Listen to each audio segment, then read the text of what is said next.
Welcome back, WNST, Towson, Baltimore. And Baltimore Positive, we are positively no longer in Baltimore, but that's the whole goal of the Maryland Crab Cake Tour, Don Moeller. We have come to, and I've never come south. I told you this, Mike. I've never come south looking for a better crab cake than what I've had in Baltimore. But I've had some great crab cakes on the Eastern Shore. I had a very good crab cake in Prince George's County. I keep calling it Peachtree with Don Edwards. Across the aisle, we have the good Lieutenant Governor and MSNBC contributor and maybe political candidate.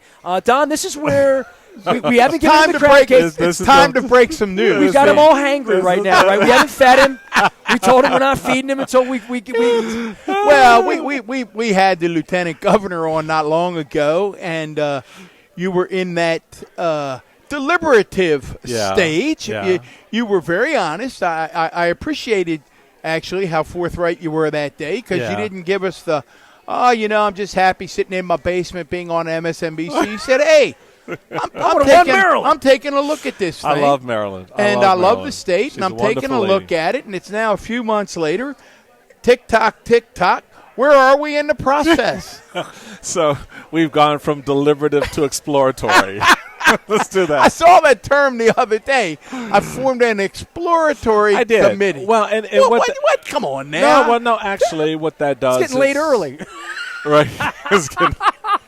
This is what happens when you're talking to another politician. This is exactly what happens. I saw lots of Cox signs and different things on Easter. I saw signs. Well, we're going to talk about Mr. Cox, but let's let the LG talk a little bit about what the exploratory thing looks like. Yeah, well, basically, I've said from the very beginning that this was going to be done on my terms, my timetable. I'm not trying to meet anybody's expectations, but mine and my family's, and trying to figure out whether or not, Marylanders are ready for someone like me. I'm a little bit different than your average bear, for sure. But, I wanted to take the time seriously to talk to some of the leadership, talk to, moms and pops and, teachers and union guys and gals out there to kind of get a feel for where the state is. Marylanders love our governor, Larry Hogan. They like him a lot, and especially on the shore. I was over there all week. Hogan has set a standard. I think there's a genuine nexus between Bob Ehrlich and Larry Hogan in terms of what each of those administrations attempted and accomplished. And so the question is, okay, what's the next iteration of that kind of leadership, particularly as styled by Larry Hogan, having gotten elected twice in the state, recognizing the numbers, Don, which you know very well. Maryland is a Democratic state, at least on paper. I think, there are appeals that can be made to people that go cross over the partisan lines. So folks genuinely look at a candidate and go, okay, yeah, I like what you're saying. I like where you want to go with things. You say you're a different kind of candidate. This is a different kind of state. It's a to be different kind so of blue, voting so red, and being so purple. Yeah. And Maryland, and gerrymandered to hell every time we sit and talk to a and where you see a lot of that played out is at the state level, with state senate, legislative districts, where you see those lines drawn that way. Congressional. When I was state party chairman, our Maryland congressional delegation was 4 Democrats and 4 Republicans. People forget and that. And the Democrats had gerrymandered it down to 1, and that's Andy Harris on the, I want to talk about that because I don't know that you and I, we may disagree a little bit on that, but I think we're probably closer than we think on that gerrymandered district because, there's so many issues. We could talk for hours. The recent census, for example, surprised folks, at least when I look at it. It's already stirred the pot. Right, it stirred the pot. Oh, and it stirred the pot. Creates some real problems for Democrats. I was down, as I said, I was out of town taking my granddaughter to college, and that's when the census hit. And I'm saying to my daughter and to my wife, I'm saying, whoa. I said, guys, this didn't play out the way people thought it was going to play out. It, on paper, appears that it's better for Democrats potentially than we anticipated. Certainly the country is more diverse, I think. And you mean the national census? Yeah, the national census. No, the national census I don't think plays out well for Democrats at all. I mean, I think Republicans have a very clear advantage in the sense that at least 18 states, they're going to be redrawing those lines where they pick up seats but and Democrats lose seats. But how about the move? How about the move, Michael, from in a number of states, from rural parts of the state to the more urban parts of the state? Yeah. You take New York. I mean, I saw one estimate where New York, and again, it gets back to gerrymandering, Right, because it's controlled by Dems, that they may be actually able to draw a map that will net 5 or 6 seats for Dems in the state of New York because of the growth moving closer to At Manhattan. the legislative level, not the congressional level. They lose a seat congressionally in New York. They lose a seat, Right. But I'm talking about the way those seats are divvied up. Yeah, but the if article that I if you read, lose a seat, you can't make one up out of thin air. I mean, your congressional delegation is going to shrink by 1 seat. So the question, no matter how you draw the lines, you're still going to, because you're drawn by. But by I numbers. might net Democratic seats now. I might have a larger Democratic advantage in my congressional delegation. Well, that depends on how you finagle your lines. If you draw a pterodactyl kind of which gets us back congressional district as we've done in Maryland. Well, how you draw your lines is always going to be gerrymandered because someone's controlling it with a lot of pressure on them. Right, which is why politicians should not be involved in the Correct. process of drawing the lines for their congressional or any seat that they may do hold. you and I agree that And it has to be a federal solution? No. Okay, see that's where we No. you're gonna No. get the yin and No, the yang because my good Constitution- friend the lieutenant governor would like Democrats to disarm Well, here no, in the state. No, how are you going to disarm? You have the majority. You have the voter registration. You're not going to disarm. Because come on, We man. saw what you did. Come on, don't kid a kidder. We've Now, already if we do it by a commission in the state, right? the lines would be drawn fairly. But, They would but be I'm drawn going to allow a- Republican states to not do that. No, I'm just saying. But that's the individual state. Well, that's what I'm saying. If we do it federally, then it's a level playing field, right? No, it's not, because the Constitution doesn't allow for federal involvement in elections. They gave that power explicitly to the states. I mean, I'm sorry, that's the way the founders saw it. Those 13 colonies. Next step, secession. Here With we're that, going home. with that approach, though, then, Governor, then we're going to continue to have gerrymandered. No, we don't. Districts No, because all over the we're United not. States. Because states, gerrymandering is the art. Understand what we're talking about. Let's be clear about the language. Gerrymandering is the art of drawing the lines. That's what that is. All right, drawing the lines for the districts. Now, it has become sort of a pejorative in the modern era, but we've always been drawing the lines since the country was formed. I agree with that. So that's what the Constitution allows for. That's one. Two, who gets to control those lines is to draw those lines is controlled by who runs the legislature, Democrats or Republicans, Federalists or whatever, right? Back in the day. So where you have Republicans controlling the state legislature, Senate and the House, with a Republican governor, yeah, they're going to draw the lines more favorably to them. Where you have, up until recent times in a state like Maryland, where you have lines being drawn by a Democratic legislature and a Senate and a governor. That's why I sued Paris Glendening in 2000 over the map he drew. Because the Democrats drew lines in the state. Tell me how you draw lines. Let me make my point. Tell me how you draw lines using Prince George's County as an example that has 8 Senate seats, right? 5 of them are filled by white senators in a county of 800,000 citizens, 75% of whom are black. How does that happen? Well, you draw the lines. So, and I learned this lesson a long time ago. You draw the lines black enough to win your primary, and white enough to win your general, and that's what happens. Okay, so you and I agree that that's egregious. Where I think we differ, and I'm surprised that we differ, is that you go back the 30 years or so, right, when Maryland's delegation was 4-4. Right. Okay, I think that's more reflective of the state, of the electorate in the state, right, than it is now. And the Democrats gerrymandered it, so it's now 7-1. Wait a minute now. I'll let you finish.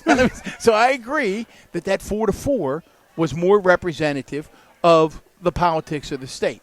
I don't think that Maryland's Democratic governors or Democratic legislators should be able to gerrymander districts that create a 7-1 breakdown. But here's where I differ. Right. And if we're going to do it by an independent commission in Maryland, which I think we should be doing everywhere, you can't just do it in Maryland and then allow red states to continue to allow red governors to gerrymander their state. But it's not the same thing is happening in blue states. What are you talking about? But it should. But the reason you like the current system is that Republicans are in control of more state houses. I don't like the current system. But yet you don't. Nobody. He talks independent commission, and I laugh at him. I'm like, I don't know that we could have such a thing. We do. We can. It works in other states. There are other states that have Are independent commissions really independent, though? Yes, we can pass a federal law. It's called HR1. If Larry Hogan's appointed, I promise you it is not independent. And if a Democrat gets a hold of the state, it'll be the same thing. Well, you can make it independent. I agree with the governor on that. Look, fellas, there are independent commissions that are set up in states on the western seaboard of this country that work just fine. You have a unicameral legislature. I think it's in Montana or someplace. So I mean, this is not. We act like, oh my God, this is some strange thing. It isn't. I mean, it is. It does happen elsewhere. To your point, Don, it does. Red state governors and legislatures are doing the exact same things that blue state governors and legislatures are doing. And neither should be doing it. But they're empowered to do it under the Constitution. They can make that decision, that choice. The question is, should the citizens now, through ballot initiative or other forms, say, look, to dial down the partisan heat on elections, let's set up an independent commission that the legislature, the governor, and the courts get to appoint players. There are any number of combinations in which these individuals can be put in place. Take currently elected officials out of the mix, right? They have no say in the process. And look at the state.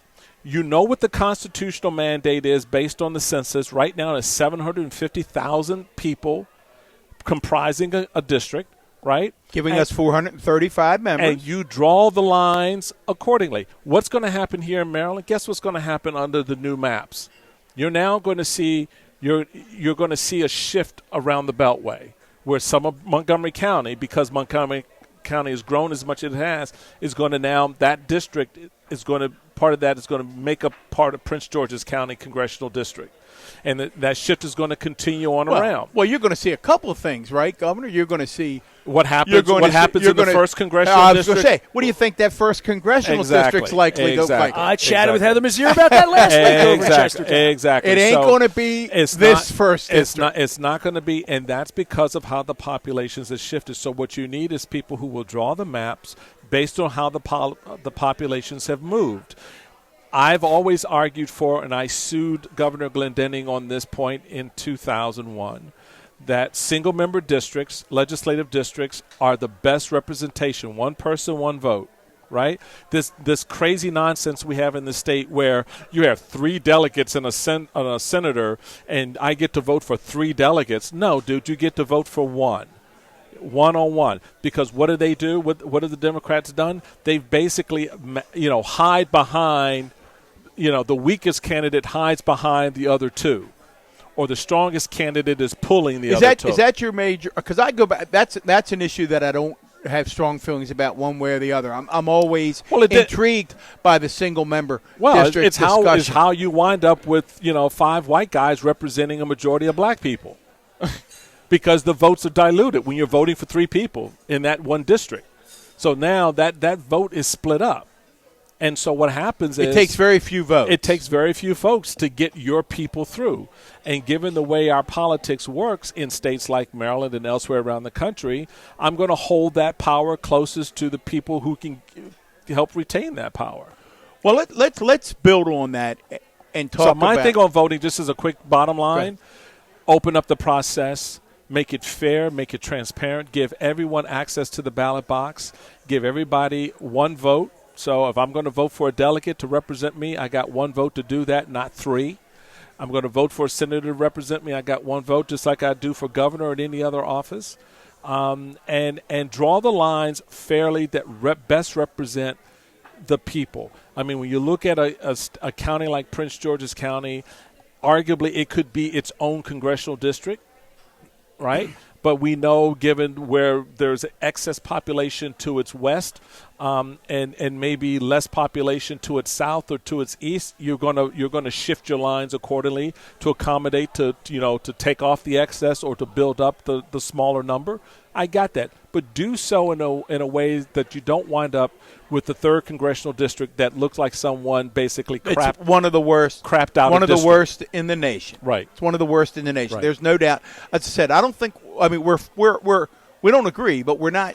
I don't think we're far apart. We disagree on the role of the federal government. Exactly. That's the Democrat Republican. Right. I debate, think the Constitution has made it very clear. This is the purview of the states. The states, just as they decide, how to vote for a president, what's required for the Electoral College votes there, also decide how to prosecute their elections. And again, we're with Lieutenant Governor Michael Steele, MSNBC superstar, coming to you from his home office. Jerry Seafood, baby. From his home Ground office Zero. here. Well, let's talk about the Steele race, because Nestor is fascinated, I think, as many people are, and certainly this is part of what you're looking at.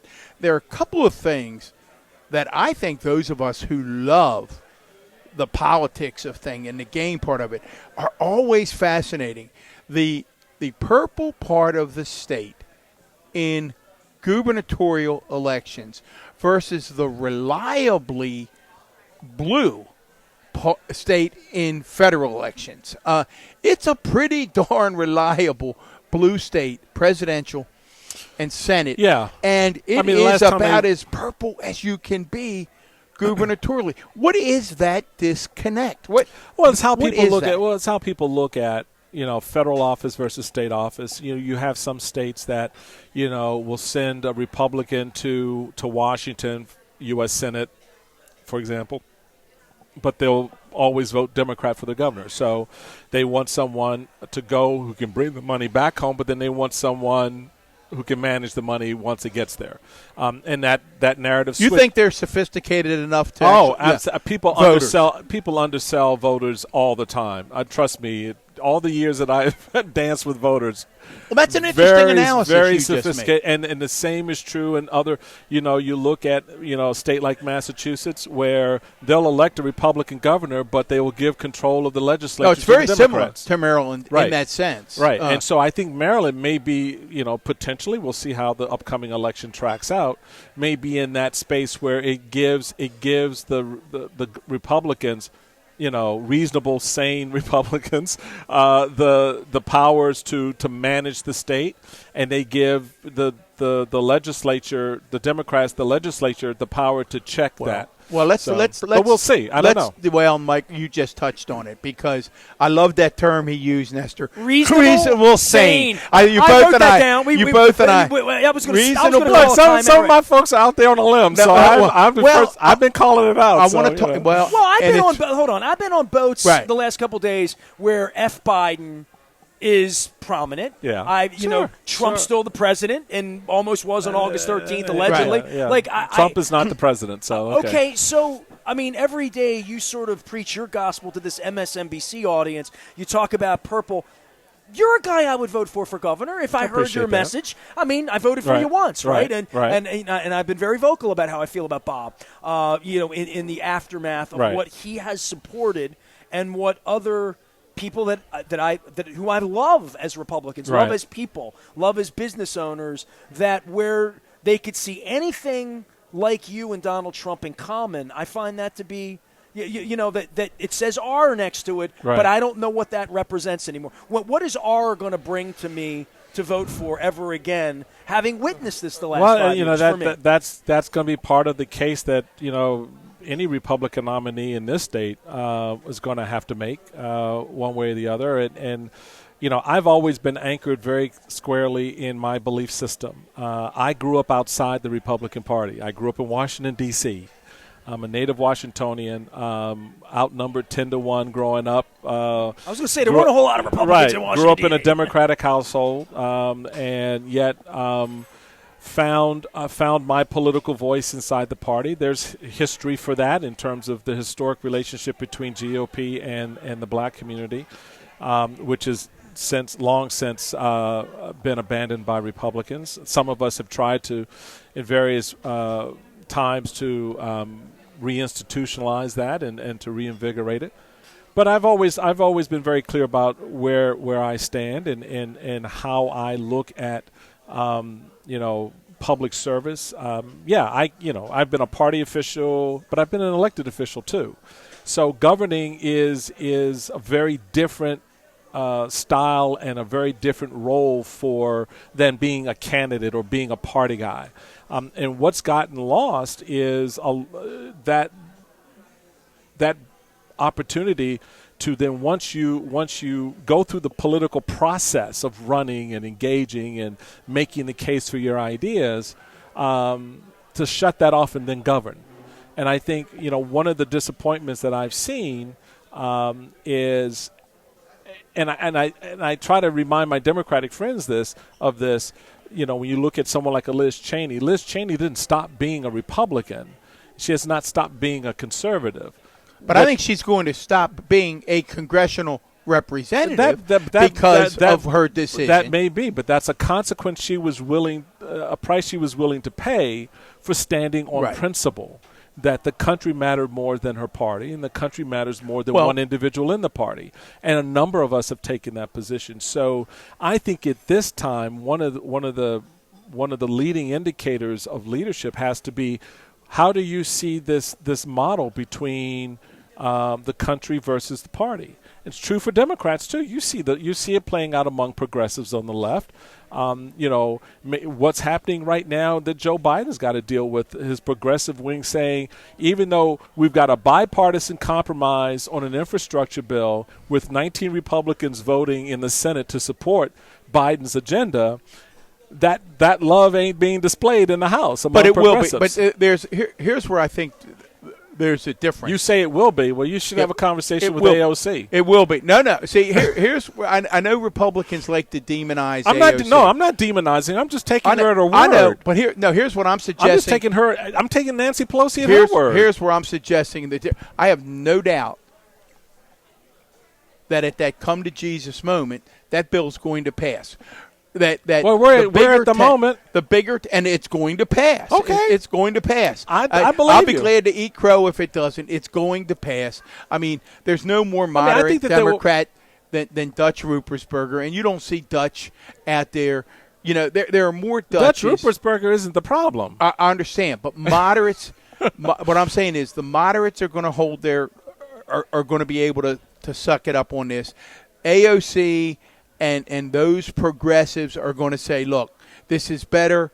It's not everything we want. Well, they can say that now, but they're not saying. So to your point, why put the country through that bull, right? Through that wrenching bull, that political necessity,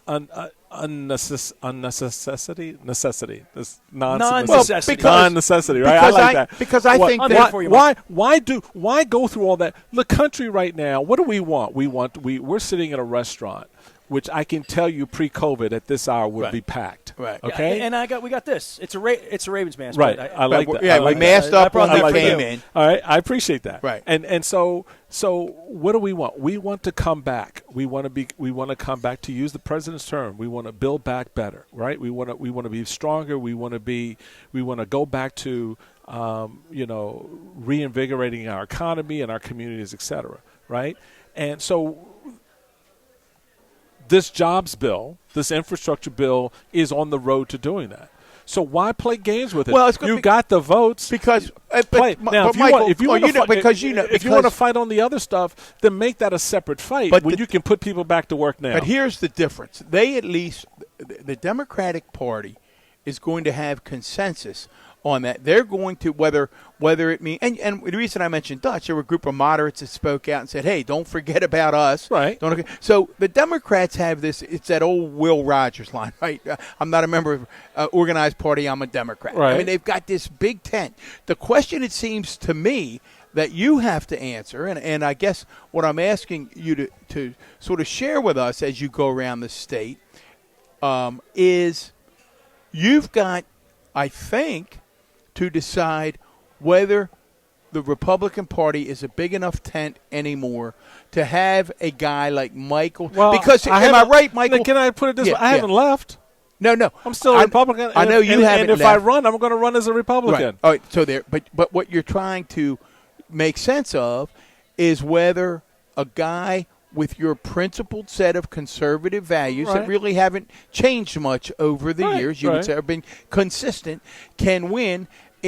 While a Dan Cox runs around the state playing every Trump card that he can. Listen, a good friend of ours, Michael. That's Dan's. Let me just go ahead. Put this on the table. That's Dan's choice. God bless you. Do what you're gonna do, boo.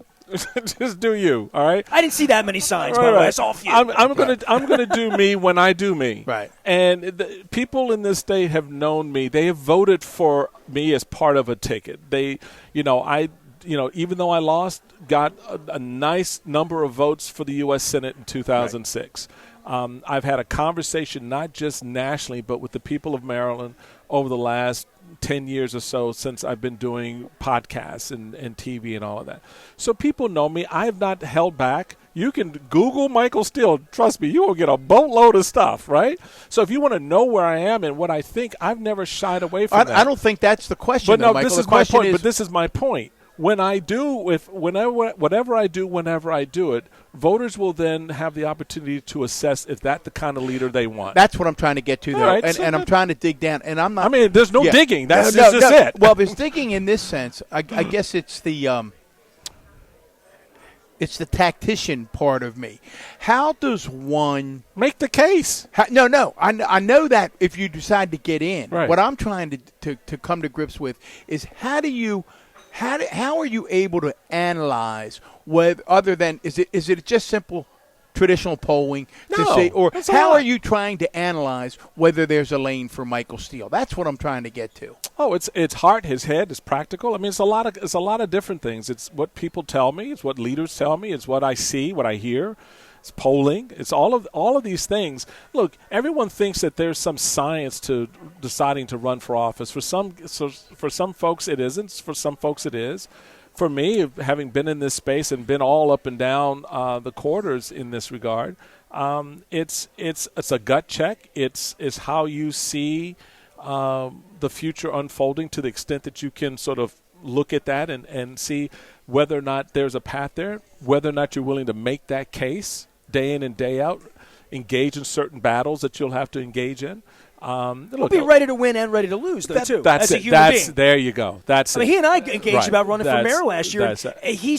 Because you've been at this so long, both of you, you're all about polls and this and that. At some point, you dive in and say, maybe I should. Donald Trump shouldn't have won. Right. And he won. Right. And the greatest, no one ever thought he could win. That day, right.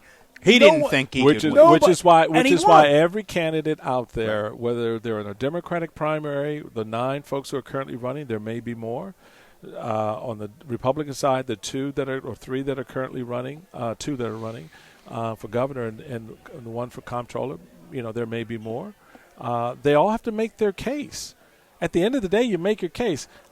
Every race I've ever been in, I've said made it very clear, straight up front. I don't run against anybody. I run for something. And so my thing, I don't want to engage people in whatever they're trying to do. I'm not going to get caught up in their stuff.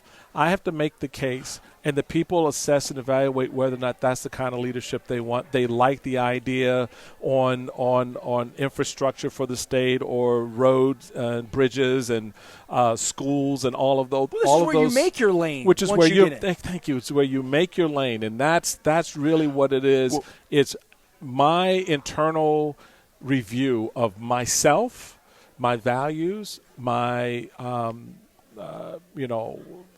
issues and policies that I'd like to see us kind of work towards and improve on, and whether or not I can create that lane in this environment. And it's not just getting through a Republican primary.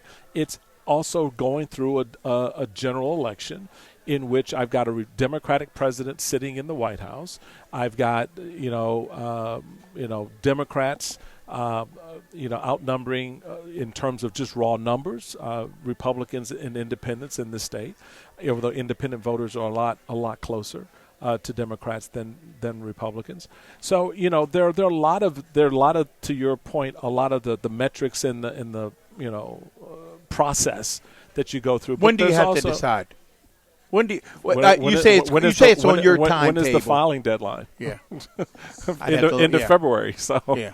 I mean, is that what you're thinking? I mean, I know you're saying I'm not. What is the light that comes to you that says I guess that's what I'll have a decision sometime in the fall. It'll be sometime September, early October. Why are you in this place where you want to do this? Because that's where I want to be.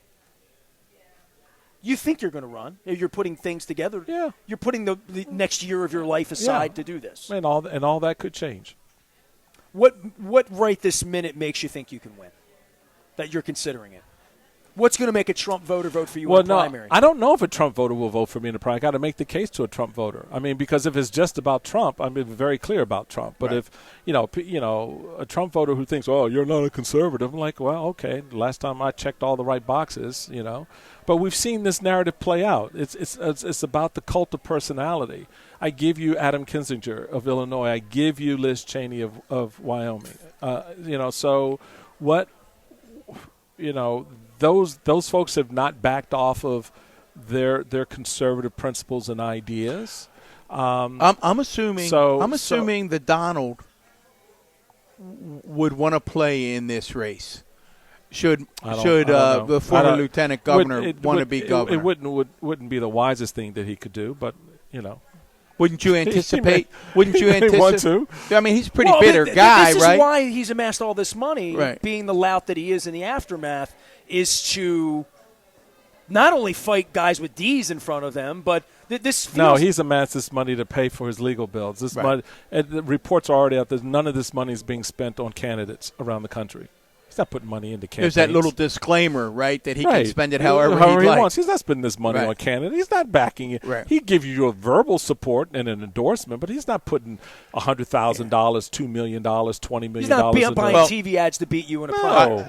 I know we're getting close to crab cake time, and we want to do that. We need to do that. I know we need to do that. Before I do that, I want to shift gears a little bit because I think you're one of the best people to talk about this issue and I always think about we don't talk about it as much anymore given the vitriol. We talk about other things, right? But you've made no bone about the fact that you're a traditional Catholic. You were a seminarian. People know where you are on right to life, right? In a state like Maryland, it remains an important issue, particularly for women. How does I would ask the same question of President Biden, for example, who might have a different answer. But how does a Republican and a traditional Catholic work those personal feelings to being a governor? We're a Catholic state, but this issue is settled. Didn't we have a constitutional amendment in 1992 on abortion? So what do you? I don't understand your question. So you're saying it's settled law in the state of Maryland? It's been settled since 1990. Since voters. No, I understand since voters voted. But you expect to be asked that. I mean, I would expect gubernatorial candidates to be asked that. But why? I mean, there's no issue before the state legislature. There's no issue before the court. I mean, you can ask the question. My only point is, well, it may be more relevant if the court overturns Roe v. Wade. If the court's not going to overturn Roe versus Wade. You confident of that? Just like the court isn't going to overturn health care. Okay. These are conservative justices who believe in stare decisis. It's 43 years of settled law that they have upheld in various forms. Okay. So I'm just saying, as an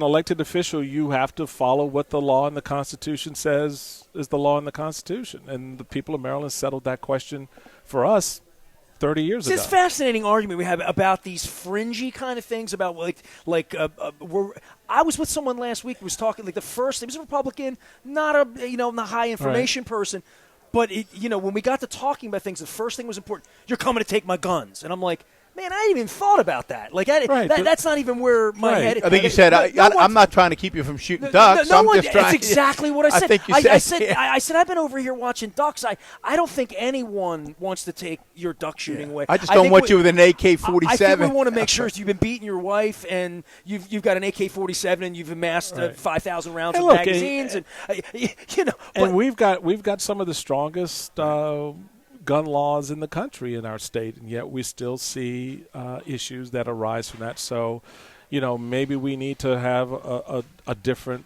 perspective on how we address some of the issues, particularly as they relate to, the illegal use of firearms, access to those illegal firearms, and the various processes there. But you're absolutely right. I'm a strong supporter of the Second Amendment, always have been. I don't personally own a gun, but I have a license to own one, but I don't own one.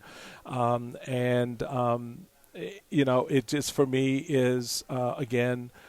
There are a lot more people who are responsible in this space than irresponsible, number one. And number two, I think it's, like a lot of those issues, it's not really fringe. I mean, it's constitutional, and people take it very seriously. But if the first thing you say in a political debate is you're coming to take my guns, I'm well, thinking, we're really far away from that. If that's the first thing on your mind. But that is born out of various narratives that have been allowed to infest in this space, instead of people who know better being responsible in the discussion, and people who want to stoke those fears among certain constituencies because it generates cash for them and it generates more sales for weapons, etc. But the Constitution is very clear, and there's been no attempt made that I know of to repeal the Second Amendment. And every state in the union has, through its legislature, ways of making sure that those constitutional rights are protected. To your point, no one's coming to stop you from duck hunting and things like that. But we, as a community, still need to be concerned about the violence that is perpetrated with guns.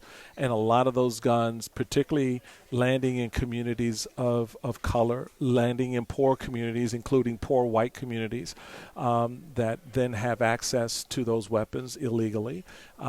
Those are things that we can be a little bit more prospective about, I think, than we have been. All right. I think it's crab cake time. Let's take a break. Don Moeller's here, former Baltimore County executive, along with Lieutenant Governor Michael Steele, and sometimes MSNBC contributor, and sometimes, maybe down the road, candidate again. We are talking about that. All right, we're going to eat the crab cake. We've done 30 crab cakes in 30 days for our 30th anniversary. Today is day 15. Never PG County, only Prince George's County. And the bomb today. The crab bomb is on its way. I'm Nestor. We're back for more in Prince George's County on Baltimore Positive right after this.